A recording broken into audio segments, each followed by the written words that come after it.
Okay.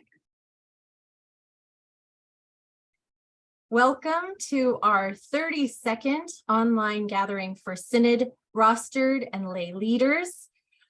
This monthly gathering is called Coaching for All Seasons and is sponsored by Pacifica Synod Coaches, and we thank you for joining us today. My name is Sarah Tees. I am a coach for the Pacifica Synod, and I am one of your facilitators today. Our coaching team has cultivated this monthly gathering for our leaders across the Synod. We hope you find this information helpful to you as you navigate your caring ministry in your communities. This is meant to be a time of insight and learning, and is meant to be a brave space for you to feel capable of safely acknowledging who you are and how you are doing. And I'm going to introduce my colleague Carol to lead us in a centering practice. Good morning, everyone. I'm Carol Schultz, and like Sarah, I'm a Pacifica Synod coach. I'm going to open our conversation and introduce our guest. And as we begin, we just ask that you keep your microphones muted when you're not participating. Before meeting our presenter, we'll center ourselves by sharing a reflection written by Stephen Charleston, who is a Choctaw elder and Episcopal bishop. You may wish to close your eyes and breathe slowly and deeply as we listen. We are here to learn. I believe that is one of the major reasons for our time on earth.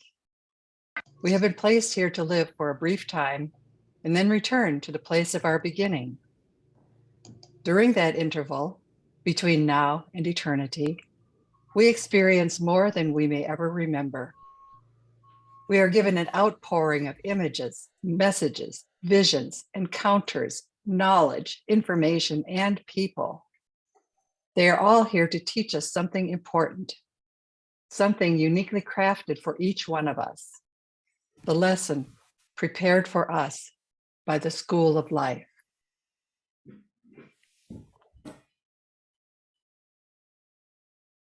Our guest today is Tim Brown, a pastor, writer, and ELCA Director for Congregational Stewardship. That's Tim's official status. To say Tim is a writer is an understatement. He's the prolific author of blog posts under the name Reluctant Xtian and a regular contributor to Living Lutheran. Tim also uses his considerable talents in other ways. As pastor of an online worship community named Anam Cara, which translates to soul friend, as a resource for helping people raise money to fuel their missions, and as an International Coaching Federation credentialed coach. Tim thinks interesting stories are better than boring histories. He's a father, writer, runner, and walker of the spiritual path who enjoys accompanying others along the way. Tim generally thinks snark is preferable to false piety. Often found with a cup of coffee or something stronger in his hand, he attempts to read and write things that are interesting. Some years ago, Tim wrote this about himself. I like stories, brewing and partaking in beer, and writing. My contract with the Green Bay Packers is pending, and I have a feeling next year will be my year. As a native Wisconsinite myself, I understand Tim's interest in the Green Bay Packers. And although he may have too much seniority now to actually play on the team, he just might be able to coach them in the art of football as well as the game of life. Tim, you're doing some work that's really breaking new ground. Please share what you're experiencing in your ministries and the impacts you hope to have. Thanks, Carol. I really appreciate that. Was a fun intro. And I'd just like to point out that with Aaron Rodgers' impending departure, there is an opening. So next year could be my year. I don't know. First of all, can you hear me okay? Just a thumbs up on that. This morning or this afternoon, it's morning for you, it's afternoon for me. I find myself in Chicago. I'm here with the Conference of Bishops, doing some work with Churchwide. I fly out in a couple of hours, hopefully before the snow sets in here. Tomorrow morning, my family and I in Raleigh, North Carolina, where I live, are heading to Disney World for the first time for my boys. So they're very, very excited, and I had to promise a blood oath that I would make it back on time so that we would not miss that engagement. Really grateful to be with you all, and grateful to see some names that I recognize on the list of folks here. I'm going to talk a little bit about a couple of episodes in my life and kind of how they overlap. I think that might be helpful. So I was a parish pastor for over a decade. I served a church in inner city Chicago. And then I took a call to Raleigh, North Carolina, where I was a senior pastor of a larger church here in the suburbs of Raleigh. Moving from the inner city church to the church in Raleigh was a big stretch. I moved from a church where a good Sunday was $250 in Chicago when I left, and the budget was about $500,000, to a church where we had 500 regularly in the pews and a $1 million budget. And I didn't know how to navigate those differences, both in relationships and with finances. So I started doing a lot of work on financial literacy for myself. And because of that, I found myself in the role of stewardship and gift officer positions, which landed me where I am now with Churchwide as the director of congregational stewardship. And so with this part of my work, I create and curate resources that help congregations fuel their ministries. Largely, I do this through the synods, but I also work individually with congregations. So that's all to say, if you want to have conversations about stewardship, generosity, different avenues and ways to think about that and to put programs in place, I'm happy to do that. That's my very formal work. Now let's go to the stuff that I'm passionate about. Not that I'm not passionate about fundraising, because I do think that knowing, I'll say it like this, I do think that our checkbooks are moral documents. And because they're moral documents, we need to think about them carefully and how we work with them very carefully. So I really enjoy that part of my life and my work. But what I'm passionate about is helping people, especially on the margins of faith, walk in a way that's integrous. And that's what started my blog, Reluctant Xtian. So my blog started in 2012, and it just started on a whim. And it started because I was writing about things I was hearing in my parish, and my parish at that time was in inner city Chicago, and a lot of my folks in the pews were folks who had grown up in the church and had left for a while and were trying to find if there was a place for them back in it. And so we started to talk about some really difficult conversations, and I remember sitting down with one of my congregation members there. And she was telling me, and she and I were about the same age, and I'm 42. This was about 10 years ago. And we were talking about things, and she said, you know, my mom used to say, taking the Lord's name in vain meant cussing. And she said, but I got a feeling that that's not what you think. And I said, that's right. You know, I enjoy a good swear, especially well placed. But more than that, I came to see taking the Lord's name in vain was associating God with things God has nothing to do with, like causing serious tragedy and illness. You know, my first funeral at that parish was I buried a 1-day-old, and somebody said something akin to, God needed another angel or something like that. Just really heartbreaking things.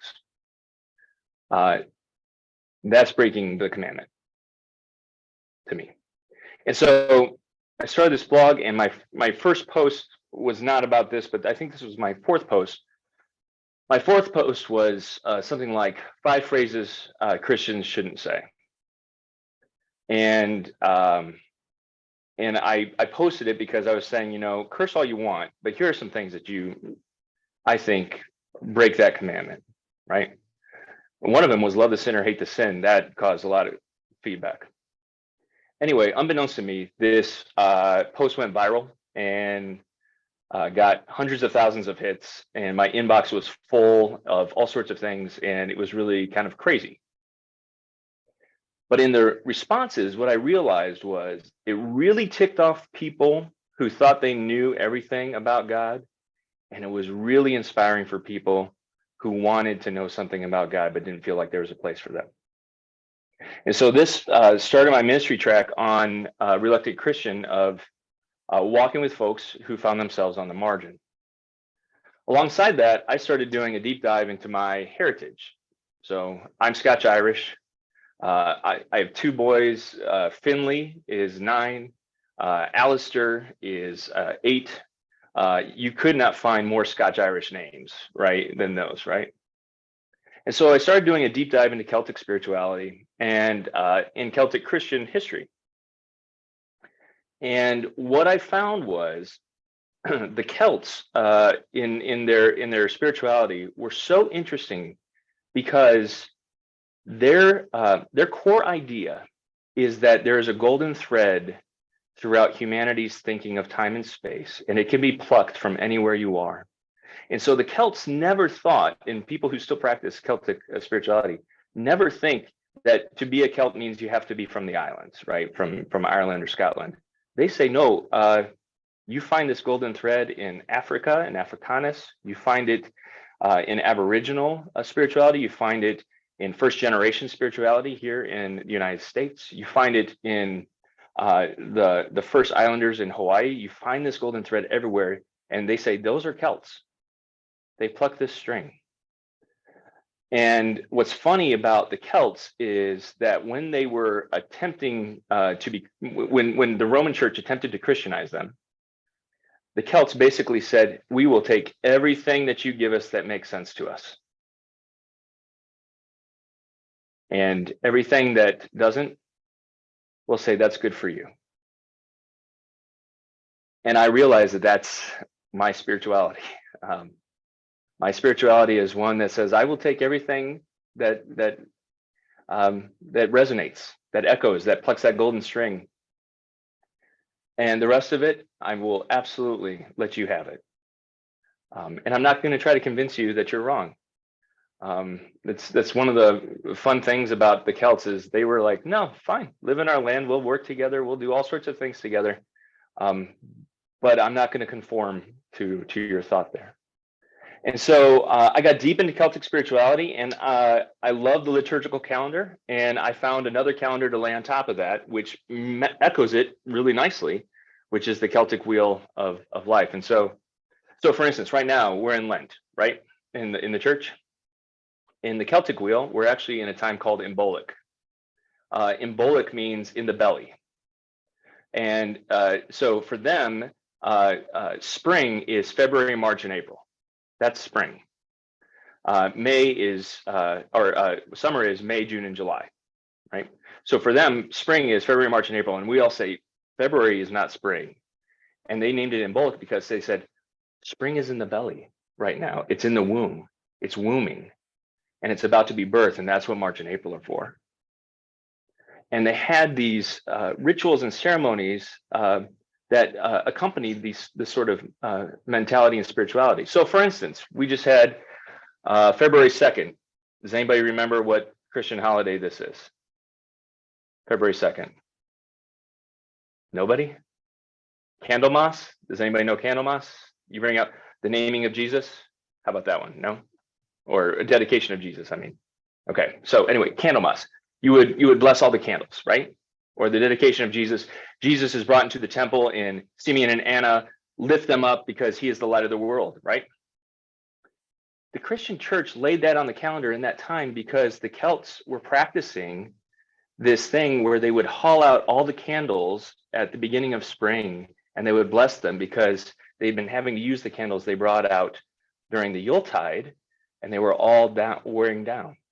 And so they would bring out all these other candles and they would bless them and they would put them around. And the church was like, well, we can't do that. That's not fitting with our practices.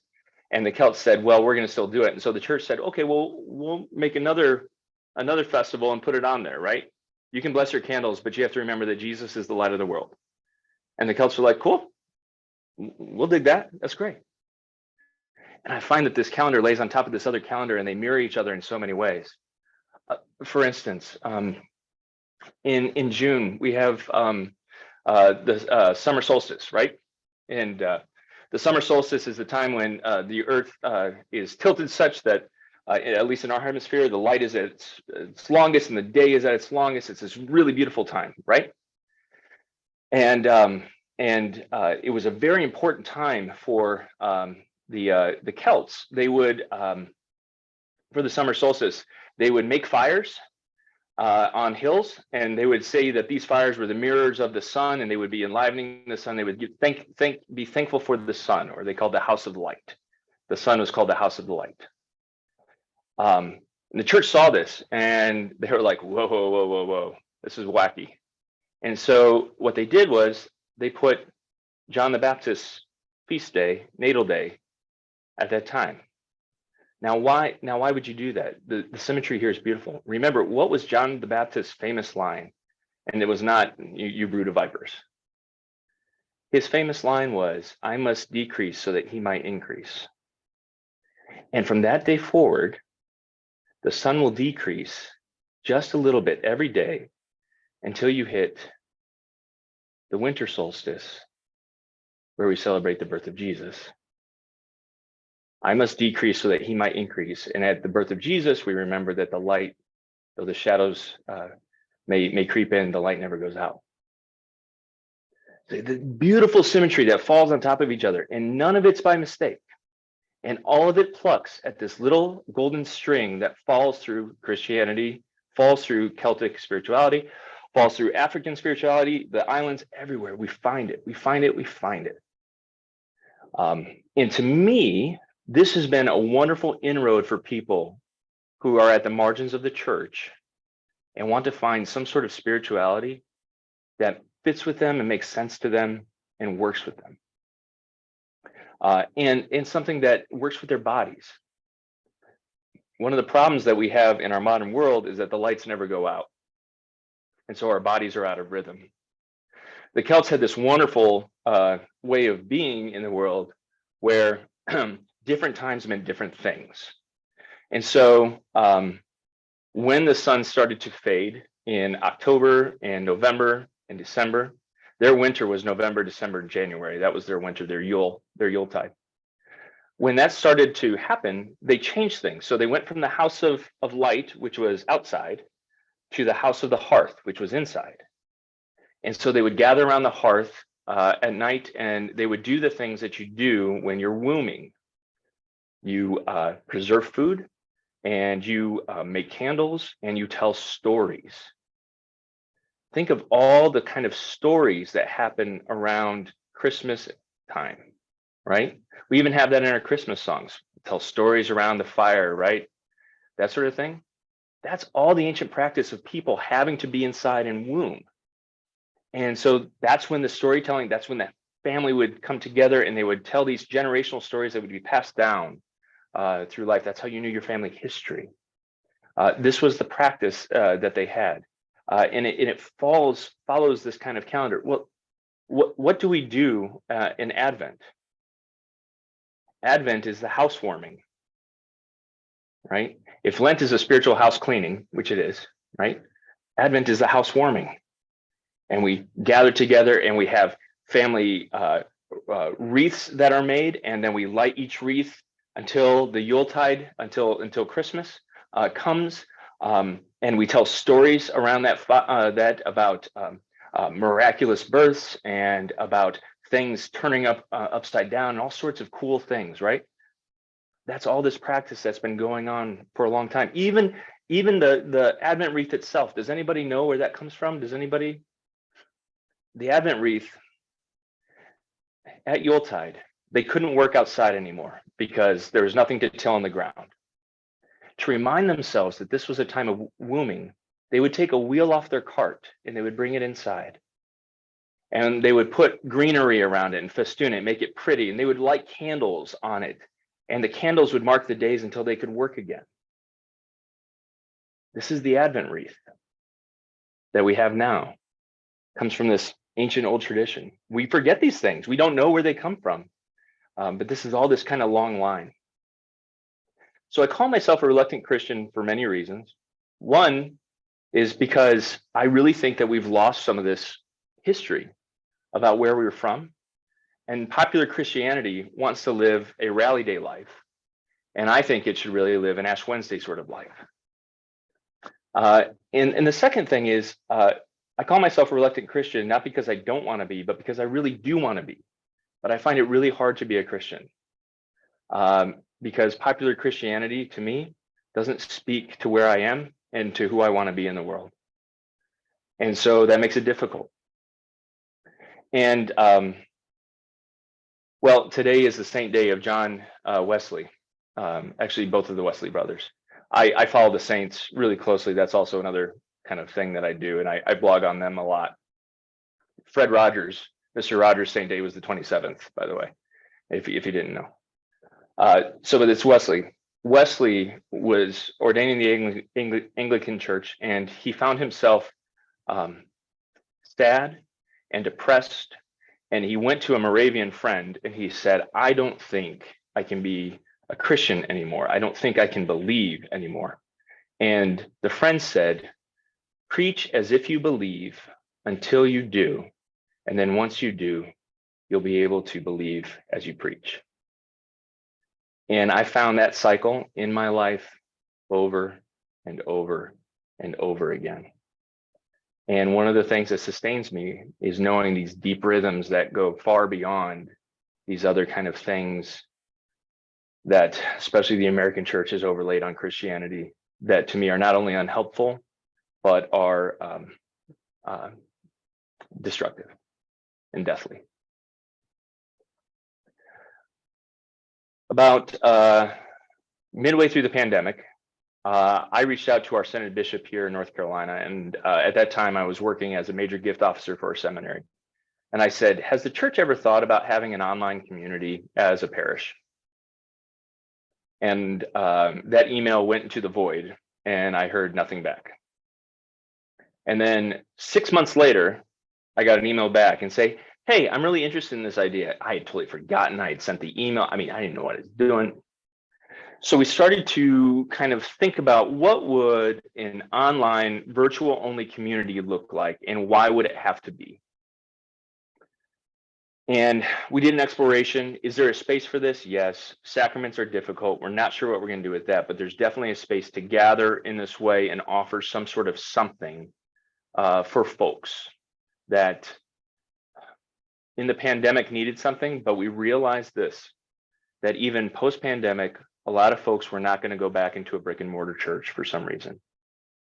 And it could be because, as happened in the pandemic, their partner died and they don't feel like they can come back without them, or they got a divorce and they can't go back to that brick and mortar. Or as we find in our community a lot, college kids can't find a church that they feel actually talks to them. Or even more so, our community is made up of a lot of pastors who don't share the same belief system or theology as their parishioners, and it's slowly killing them all the time. And so we started Anam Cara community, which is totally online, totally digital. We offer worship services that you can encounter whenever you want to because they live in perpetuity. Kind of connecting with the thread, the golden thread of history. Our worship services are devised around parts of the liturgy. And so we started at the very beginning with confession, and then we went to forgiveness, and we do worships on just each little piece of the liturgy that kind of deep dive into what it could be and where it came from and how it is. And we do biblical storytelling with it. So there's not a sermon. There's the scripture is told. We do a little bit of teeing it up through dialogue with my partners, my co-curators, Jason Chestnut and Tahina Rashi. We do this together. We live by core values in Anam Cara, which means we try to tell the truth. We try to name hard things. We attend to the rhythm of life. That one has been really key, the rhythm of life, because we're all doing this bivocationally, very, very, very, you can't even say part-time. What would you say? Like hobby nights and weekends, right? We do this. And sometimes we're like, you know what, this month, this worship offering is half done. It's half baked. It's not ready. We can't do anything with that. Or we say, you know what, we're tired and we can't do it this month. So we do it with the rhythms that we have in life. And we have this idea that it needs to be diverse from the first, which means that if the right people aren't in the room, we can't execute. So along with Anam Cara community, we have a couple of constellations of offerings. So we offer the worship service, and we also have the podcast. Our podcast is called Thoughtcast, and we invite preachers on to say how they get hooks for their sermons to hang off of. It's only 10 minutes long, 10 to 15 minutes. And we started this because pastors were coming to us and saying, we are depleted in creativity and we don't know what to do. And so we're like, okay, well, here's the text coming up for this Sunday, and we're thinking about it, and here are some things that we can do. But because of our core commitment to diverse from the first, Jason and I, who are both white cis males, we can't interview another white cis male. That's not enough people in the room who are different than us. And so we have to get the right people in the room at the right time to have the podcast. It has to attend to the rhythm, and it has to be diverse from the first. And the thing is, we find that when you live out of your values like this, it is life-giving for you, as well as the people who receive. And in my work in stewardship, I tell the people that all the time, right? If this is a moral document, living out of your values for this moral document is going to be life-giving for you, as well as the people you receive.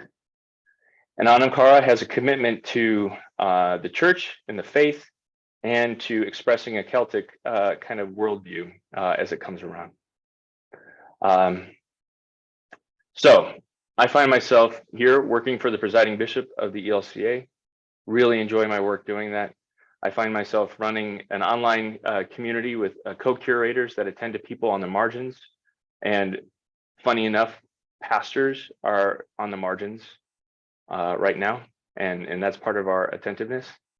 And then I'm writing a lot about Celtic Christianity, which sometimes puts me in the heretic category for a lot of folks. But as I always say, you know, I'm in really good company in that category. So that's a little bit about me, and sorry I'm so formally dressed. But I wore purple for Lent, and all the bishops are like, oh, you wore purple because it's a bishops convention, right? I was like, oh, I didn't even think about that. All right. But I'm happy to take any thoughts in the room or questions that y'all might have. Yeah, that's where I am. So when you have a question, please raise your hand digitally, and we will acknowledge you in the order that we see you. Sorry. And right off the bat, Pastor Jennifer. Thanks for your time. Thank you for sharing with us. You mentioned ministering to pastors who are not, I think you said, at the same kind of, they're in a different theological, spiritual space than their congregations. If you wouldn't mind, and maybe in broad strokes, can you speak more to that? What are those differences? What are those theological tensions? Yeah. Well, so I mean, sometimes we find pastors who have taken a call out of necessity, and it's not quite the theological fit that they would have chosen and preferred, and it's slowly draining them. They can't feel, or they don't feel like they can bring their full, authentic self to the ministry without it causing disruption or confusion or hurt or pain. And so they need a place where they can be themselves and hear something that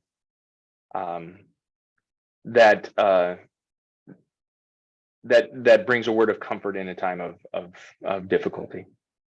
I mean, there are lots of, I think, examples that we can imagine with that. The one that we find the most, though, are folks who this next Sunday, you're going to read Exodus 17, not this Sunday, 2 Sundays from now. you're going to read Exodus 17, where it says Israel was wandering in the wilderness of sin, right? And sin is a capital S-I-N, right? As they're going through the desert, and they start pining for Egypt. Why did you lead us out here to die? And a lot of pastors feel like that's where they are. Like their people are complaining. The pews are not as full as they used to be. They would be fuller if you would just say, these sorts of things. Don't talk about racial justice. Don't talk about politics, even though we see cities burning around us and dead bodies on the street. Don't talk about those things. Talk about these other things that the big box church down the road is talking about, and our pews will be as full as them. And it's just a constant drag on their spiritual life and their vocational life. And they just need a place to be honest about that. Yeah, that's a lot of what we're seeing. Pastor Matt. Yeah, hi, Tim.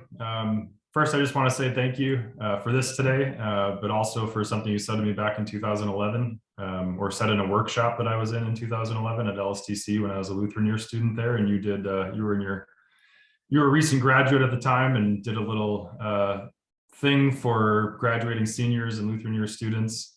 And one of the things you said was it was advice for interviewing at your first call, and you said act like you are already their pastor in the interview process. And I attribute that to getting me into 2 calls now. So thank you. Oh, hey, glad that. Yeah, well, good. I'm glad you remember that. I remember that workshop. Very cool. Thanks, Matt. And I'll forgive you for being a Packer fan, I guess.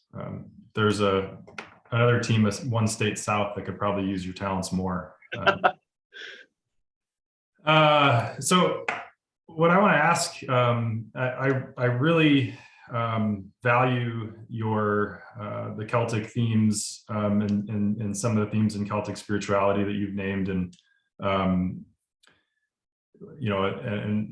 particularly what I want to ask about is the kind of approach that everything that resonates I'll take, and everything that doesn't, you can have, it's good for you.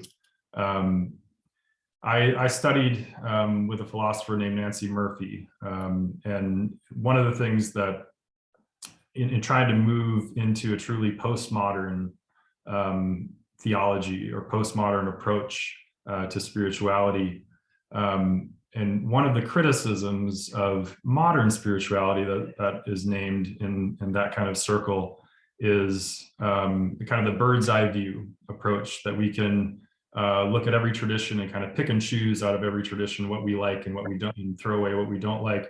Now that's a very modern perspective, that to think that we have the ability to look from that God's eye view and evaluate critically every tradition and take what we want out of it.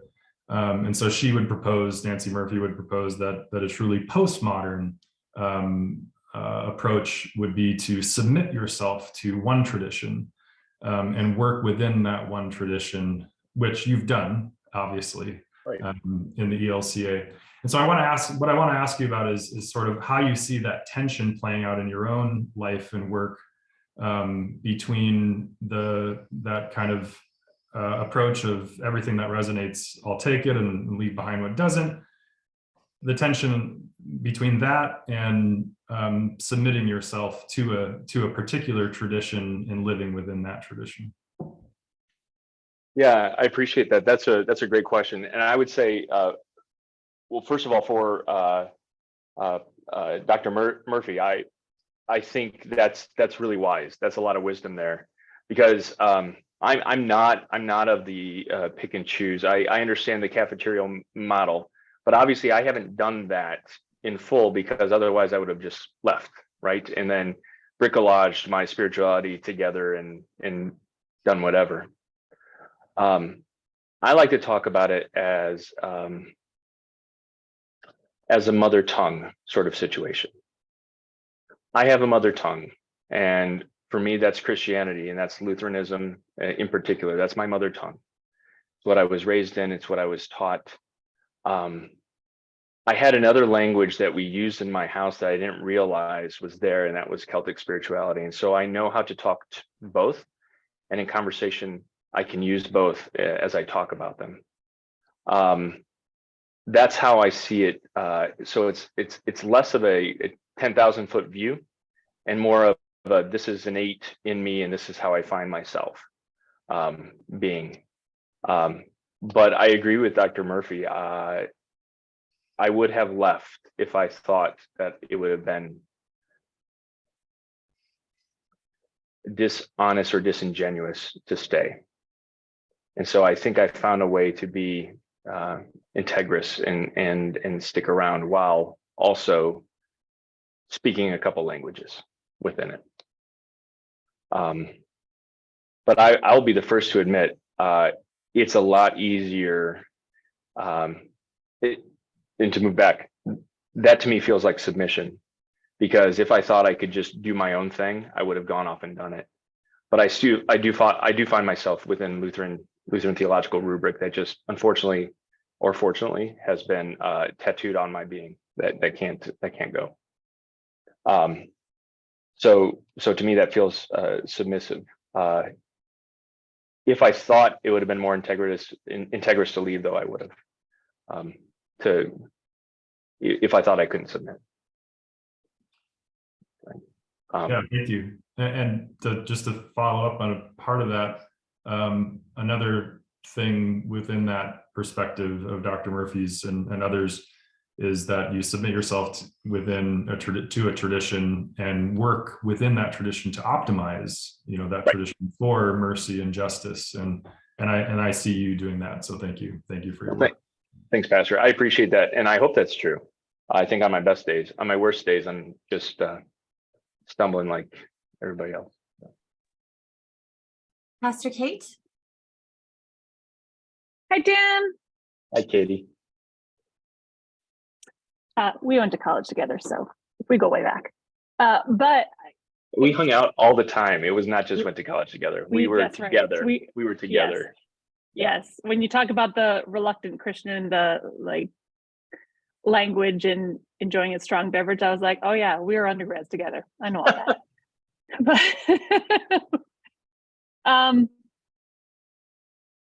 I do have a question. So last year, I was outside of the parish. I did a CPE residency at Children's Hospital LA. I was talking about, bearing 1-year-olds, like doing that kind of stuff. And what was so interesting to me is being so ingrained in the church, in the way that we understand church and that rhythm of life for so long. It was weird to me to be out of that rhythm. Like all of a sudden I was like, oh, it's Ash Wednesday. I had no idea. Because I was out of that rhythm. And also, I'm originally from Minnesota, from way up north, where we have the rhythm of the seasons. And this year in California, we finally do have an actual winter because it's raining here. But a lot of the time, it'll be like, I don't remember what time of year it is because it's always kind of 70 and sunny. And I noticed it so much last year. I think my question is this, is what, especially with the artificial light that we have, living in places where there aren't seasonal things like that, I do find a call and a rhythm to our liturgical calendar that makes sense to me. But what about people who have never had that? Where, or I think we're Southern California and Hawaii, right? JP talks about you don't gather around the hearth as much, right? Right. And so what happens there? Where is that rhythm of life? Where else can it come from? I don't know. Yeah, no, I appreciate that, Captain. Thank you. I think that so modern Christian Celtic practitioners are really, really key to say, in the wheel of life, Embolic was February through April.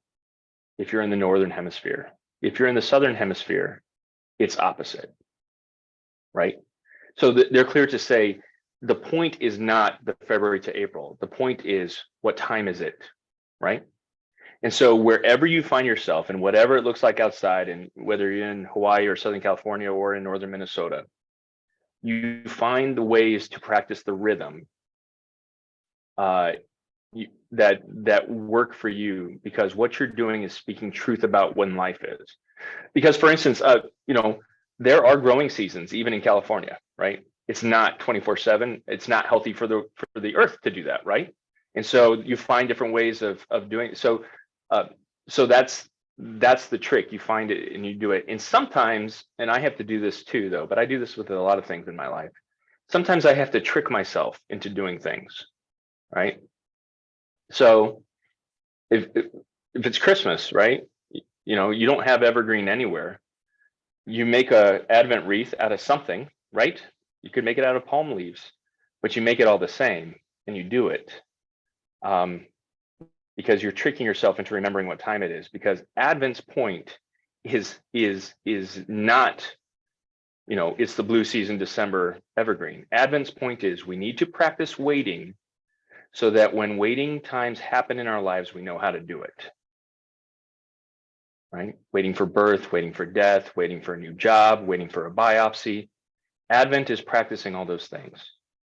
We practice Lent not because we are penitential and leading up to the cross, but because we need certain times in our life where we take a look at our spiritual lives and we do some house cleaning, so that when disaster strikes and we don't know what to cling to, we've already practiced doing the kind of stuff that needs to happen to figure it out. So you follow the rhythm of the universe as much as possible, but even if you don't find it the same way, you gotta trick yourself into doing the practices, because the point is the practice, not the time, not the season. That's the key there. Does that make sense? Yeah, and I like somebody put a chat about the sunset too, and I think that was something that tricked my head last year. As working at a hospital, it's on, like, it is fully staffed 24 hours a day, and so that kind of messed with that sense of normal time as well. But I will also say I'm not perfect at it. Being out of the parish, I missed the rhythm of parish life. I really do. The hardest days for me not to be a parish pastor are Christmas Eve and Ash Wednesday. Those are the hardest days for me not to be a parish pastor, because to me, there was so much meaning infused in those things during those days. So you got to trick yourself into doing it. Yeah. Pastor Darren. Thanks. Appreciate the conversation. And in a similar vein, work with a very diverse community. The student I mentioned when we first got on was raised in the Baptist church and never felt included or affirmed in that. And so was wandering around and has become part of our leadership, and is also trying to integrate some indigenous wisdom from her ancestors. She doesn't know a lot of her history, but she's searching for it. And it connected with what you're sharing with us about your Celtic roots.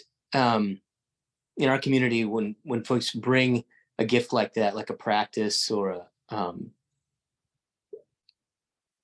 some wisdom that they want to share with the community, we ask that they just do that from their own roots, kind of like how you talked about. Some students, though, are bringing things that either may not be of their roots, but they're, you used the word bricolage earlier, they're collecting from around because they feel alienated from Christianity, and they're just gathering up a variety of things, like witchcraft, divination, things like that. And so I'm wondering how you work with that dynamic in your community as you pull together around practices. Is there any kind of communal discernment, or is it a very individual gift kind of thing that each person can bring? How do you approach the communal dimension of identifying what practices to engage in as community? Yeah, that's a good question, Darren.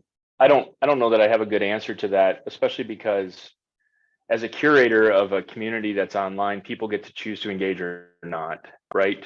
But you're talking about people are already engaged and then bringing something else into it, and that's difficult. I think one of the things that always comes back to me when talking about these sorts of practices is, first, we need to have a sort of Hippocratic oath with it, which means do no harm. And to take somebody else's practices and assume it as your own can be very culturally harmful. And so having a real conversation about, is this appropriate? You may find a lot of meaning in it. For instance, I find a lot of meaning in the Black church practice of pouring out libations for ancestors, right? Celts are real big into ancestor thinking. I have a family tree at my house that's been entrusted to me by my family that goes back to the 1500s, right? My ancestors fought with William Wallace. And so I feel a lot of connection to them in many ways. But I can't pour out libations because that practice of honoring your ancestors is not from a heritage that's mine. And I have not been invited to assume it is. And I think that's a real conversation you can have with folks if they're trying to do things that you wonder if that's the thing, because I think at their core, they don't want to do any harm with it, right? I think another thing that we can ask honestly is about life-giving. Is it life-giving? And things that are life-giving, they have a place and can be used. And the church saw this early on. The only reason we have All Saints Day is because the Celtic Christians were practicing honoring your dead on All Hallows Eve, or Samhain was it called, right? And so the church said, well, we can't get rid of Samhain. So because we can't get rid of Samhain, we're just going to change it and we're going to think about it a little bit differently. And I think there are ways where we can think about some things a little bit differently. For instance, I never use the word witchcraft because I know that a lot of ancient Celtic Christianity was called witchcraft by folks. And so I'll usually just say stuff like, Celtic or natural or earth or something like that. But they hold hands more than they fight in those sorts of practices. And so if we can find places where they hold hands and it's life-giving, I say that's good, but it has to do no harm. Yeah. Thank you. Yeah. Thanks for the question. Carol? Just to trail onto that a little bit, a couple of years ago was part of a webinar with Vance Blackfox, and he talked about indigenous practices that some of us, including me, had inadvertently thought we were entitled to adopt, like burning sage. And his line was very clear: that's not your spiritual practice. You're not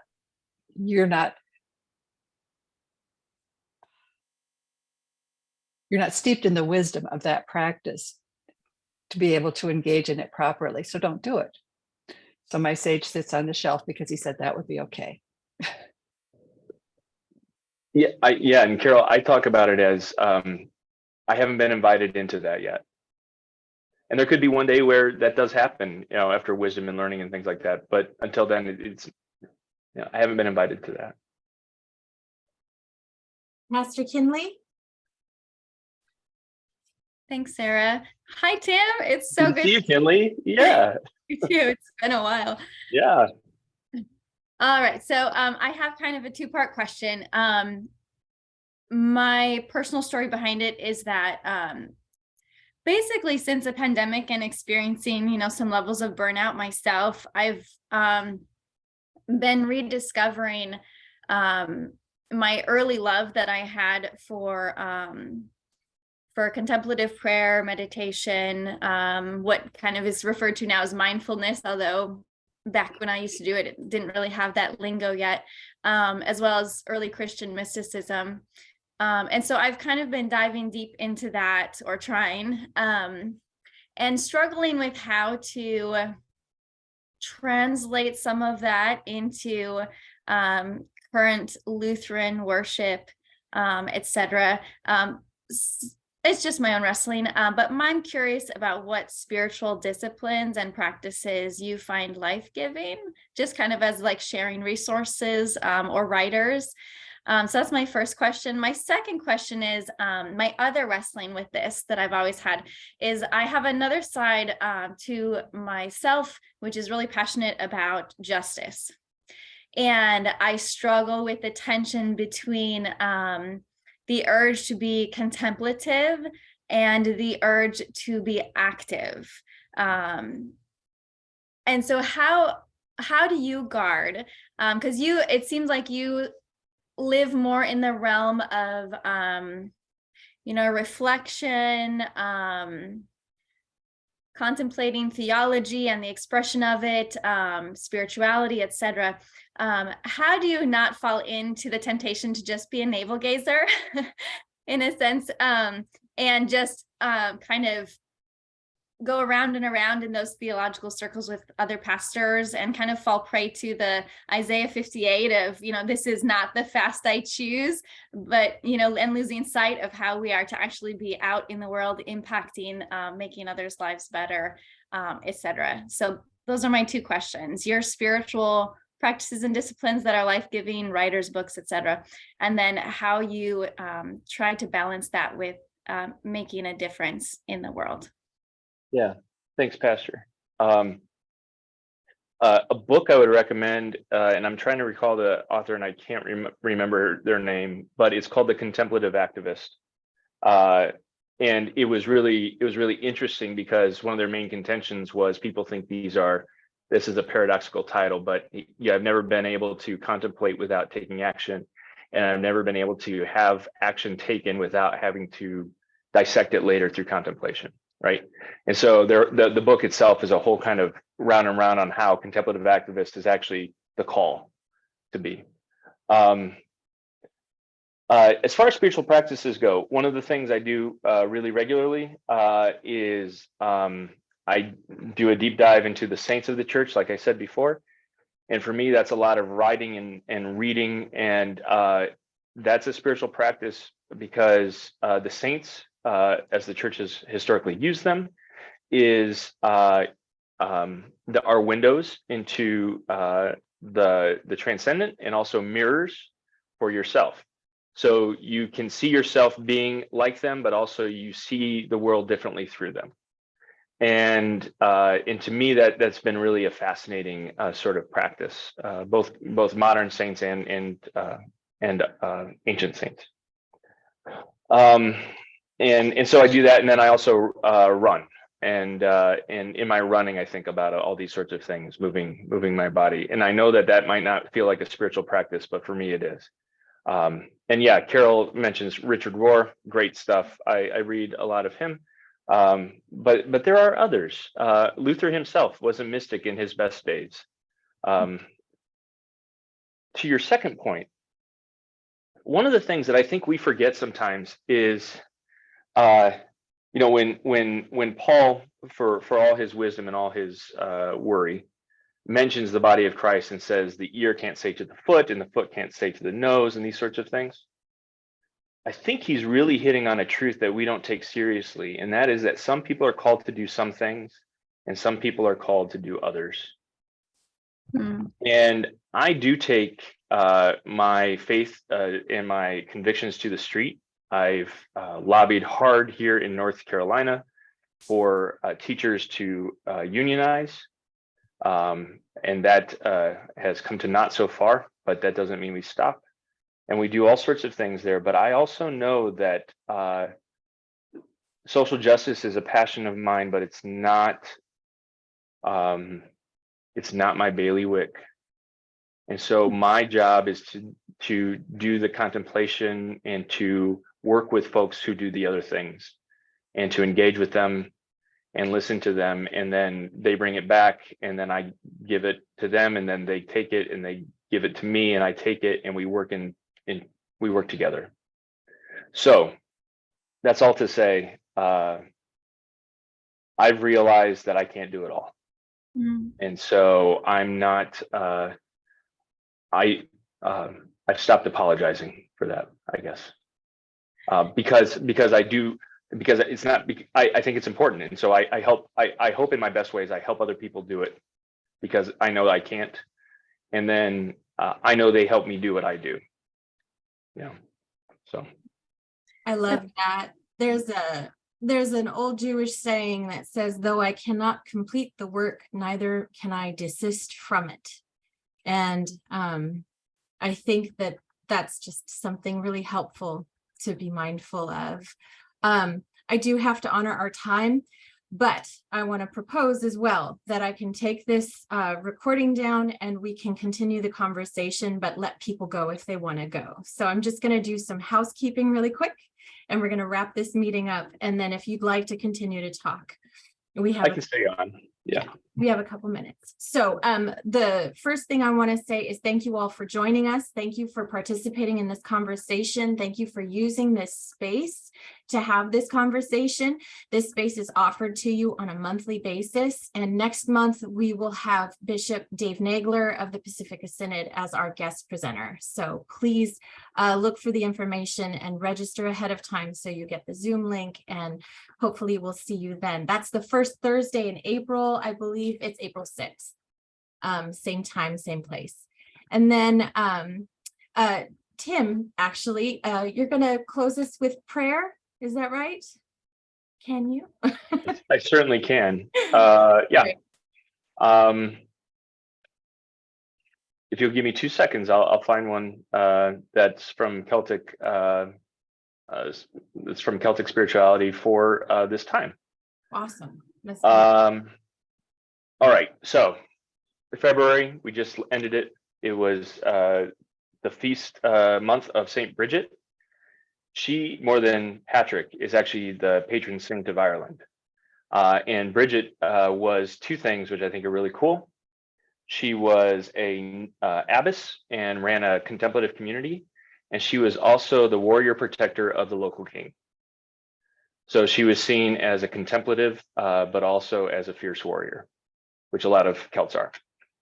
And they associated Bridget with fire because she created the fire in the belly, but she also reflected the fire of Christ. And in February and March, the moon outshines the sun. And so this is a prayer that talks about the beauty of the moon in response to the fire of Christ and Bridget's example. So I leave it here. Bright glory, bright moon, the moon that shines on Bridget, lamp of the poor, love light illumined by God. Bright moon of glory, teach me good purpose toward all creation.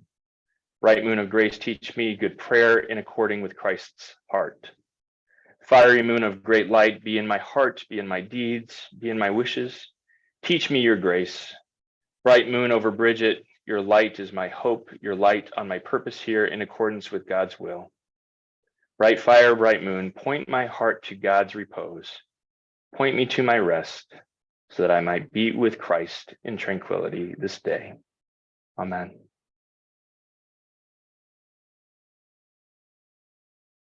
Thank you so much. And I can stay on for